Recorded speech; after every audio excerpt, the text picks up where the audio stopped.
Let's set the scene. Monster Hunter Rise finally arrived on Xbox last month, and it's arguably the greatest entry in the nearly 2-decade-old series. For a long time, there's been no real competition in sight, and now, less than a month on, there's a new title that takes a lot of inspiration from Capcom's Mighty Hunting series. Before we get into it, this review was originally written by Liam Doolan and spun into video by me. Oh.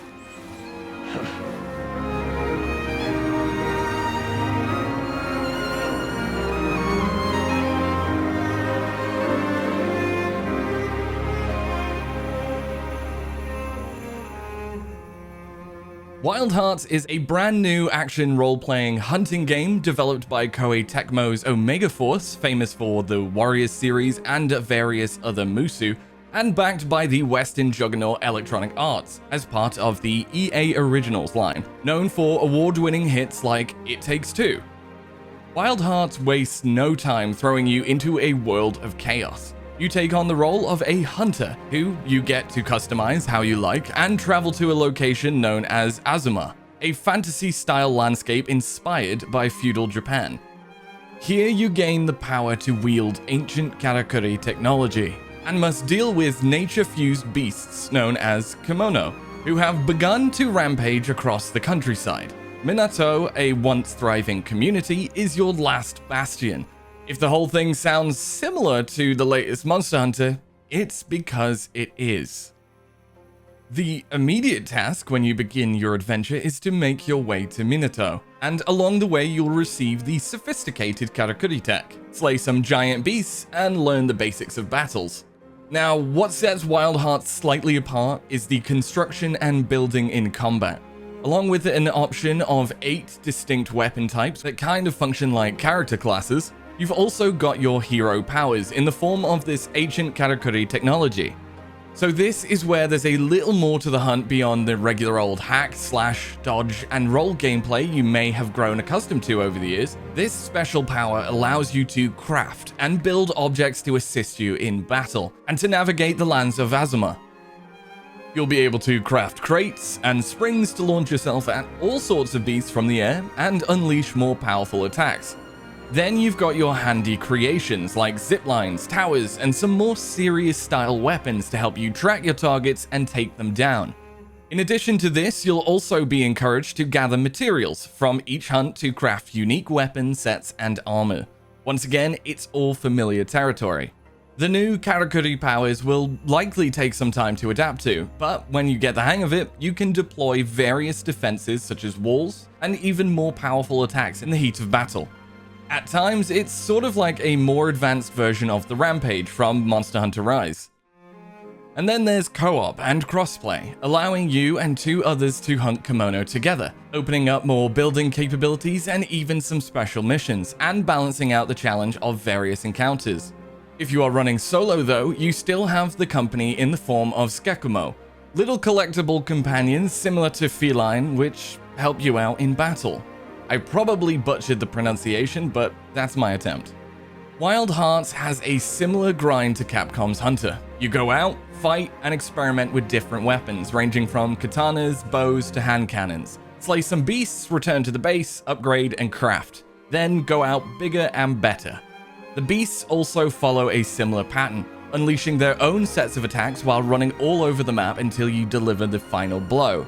An immediate notable difference is their fusion with nature, meaning they'll tear up the environment at the same time in all sorts of ways, and will often be elemental themed. This can make battles even more hectic. The kimono themselves are inspired by animals like rodents, wolves, crows, and even larger creatures that can look like moving land masses. There's a decent range, but it's not quite as fleshed out as Capcom's monsters. You'll be taking on these creatures across mountains, isles, beaches, and even canyons throughout the region. The hunt itself requires you to take a mission, head off, track down the beast, and then duke it out. Battles can take time, depending on how you're geared up. And as you would expect, you can also rely on food, healing powers, and more to sustain yourself throughout the fight. Battles during our own playthrough were mostly fine, but targeting enemies wasn't always the easiest. The combat at times did feel a little bit more on the Warriors side of things, which made it slightly easier with lighter and less weighted movements, but that might not appeal to everyone. One issue that kept popping up was the wild camera. In certain environments, the game camera was all over the place, and more often than not, you just don't have enough screen or play space to see the full monster. Despite this, Wild Hearts may feel a bit more welcoming with its easier controls, movement, and even menu navigation. Outside of battles, you'll meet a variety of people across your adventure who will help you in different ways. There are blacksmiths, ornament makers to help you set apart your look from the rest, sellers, and even some mysterious characters. There are handier gameplay features as well, like being able to fast travel around maps, and being able to form a party with relative ease when you're out in the field. Weapon sharpening is not a thing either, which may be a relief for some.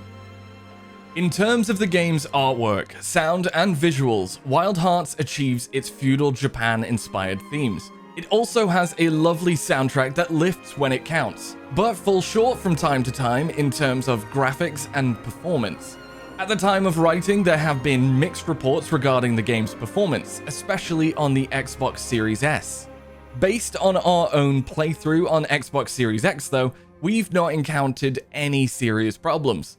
The game can suffer from some frame drops here and there during certain moments like when you're in town or in a more hectic battle. Apart from this, there are some occasionally muddy textures that may make it look more like a past gen than a next gen, but the landscapes, kimono, and even the characters look vibrant enough most of the time.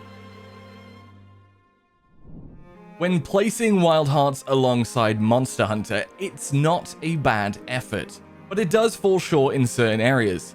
It's not quite as polished as the Capcom series in terms of production value, and it doesn't do enough to set itself apart from the source material. The combat feels somewhat different, but it's not as refined or satisfying. In addition, the core systems supporting it aren't as extensive, making it feel second best, even if it is initially refreshing.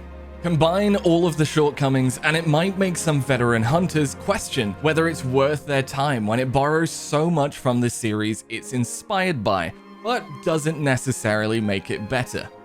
If you're hungry for a new Hunter-style experience that isn't Capcom's premier franchise, Wild Hearts is probably as good as it's gonna get right now. It's perhaps an easier entry point with fewer things to overwhelm newcomers and has some fun moments. For veteran hunters, it does bring some new ideas to the table, especially with its building mechanics, but it might not necessarily meet your expectations in other areas of gameplay, and can be rough around the edges at times. If Wild Hearts does have a future beyond this, and there's DLC on the way we should mention, it would be nice to see it form its own proper identity. The performance issues are also a bit of a bummer, so hopefully that's resolved in time. If you found this review at all useful, consider hitting like or even dislike. You do you, champ. For all things green and Microsofty, stick with us here on Pure Xbox. Before you go, check out one of the videos on screen now. I bet one of them is cooler than the other. As for now, Craig, signing off.